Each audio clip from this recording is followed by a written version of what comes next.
ما تبكيش الحبيبه، ما تبكيش، راه كنا ليها.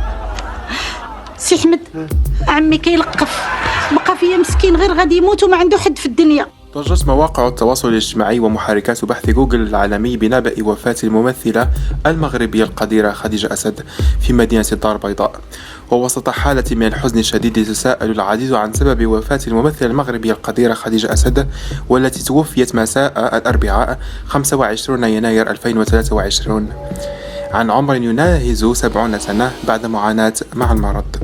وقال الفنان رشيد الوالي الذي أكد خبر وفاة خديجة أسد في منشور على حسابه على الانستغرام: بلغني خبر محزن جدا، وفاة الفنانة والمحبوبة خديجة أسد بالمستشفى بعد معاناة مع السرطان، وإنا لله وإنا إليه راجعون.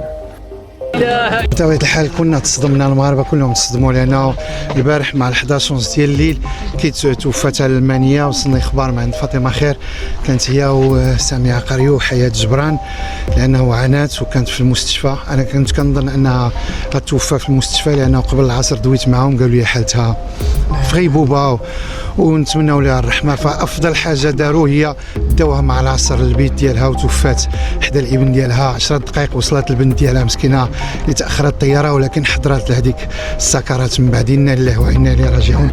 ونعى وزير الثقافة والتواصل المغربي مهدي بن سعيد الممثلة خديجة أسد وقال: بالغ الحزن والأسى تلقيت نبأ خبر وفاة الفنانة المرحومة خديجة أسد، والتي تعد رحمها الله من الفنانات البارزات في الساحة الفنية الوطنية. وأضاف بن سعيد: عشنا مع الراحلة خديجة أسد لحظات لا تنسى في شاشات التلفزة وقاعات السينما، إلى جانب رفيق دربها الراحل عزيز سعد الله. وأوضح أنه برحيل خديجة أسد تفقد الساحة الفنية الوطنية شخصية فنية كبيرة سيبقى اسمها خالدا في قلوب الجميع، إذ تعتبر خديجة أسد من أبرز الممثلات في المغرب بعد أن شكلت مع زوجها الفنان الراحل سعد الله عزيز فنيا مبدعا. واشتهر الزوجان لدى الجمهور من خلال السلسلة التلفزيونية الفكاهية لالا فاطمة، التي ظلت تبث ل3 مواسم في شهر رمضان. فارقت الفنانة القديرة المغربية خديجة أسد الحياة، وذلك بعد معاناتها الطويلة مع مرض السرطان، وتم نقلها من مساحة خاصة في الدار البيضاء إلى منزلها بطلب من أسرتها بعد تدهور وضعها الصحي وضعف استجابة جسدها للعلاج نتيجة تداعيات إصابتها بالسرطان.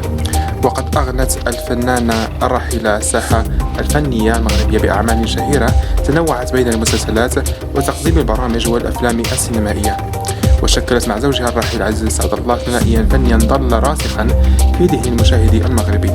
وتعد سلسلة لالا فاطمة من أحسن وأشهر أعمالها، وفيلم نمبر 1 سنة 2009، وتقديمها برنامج لالا العروسة الموسم الرابع سنة 2009 وفي سنة 2014.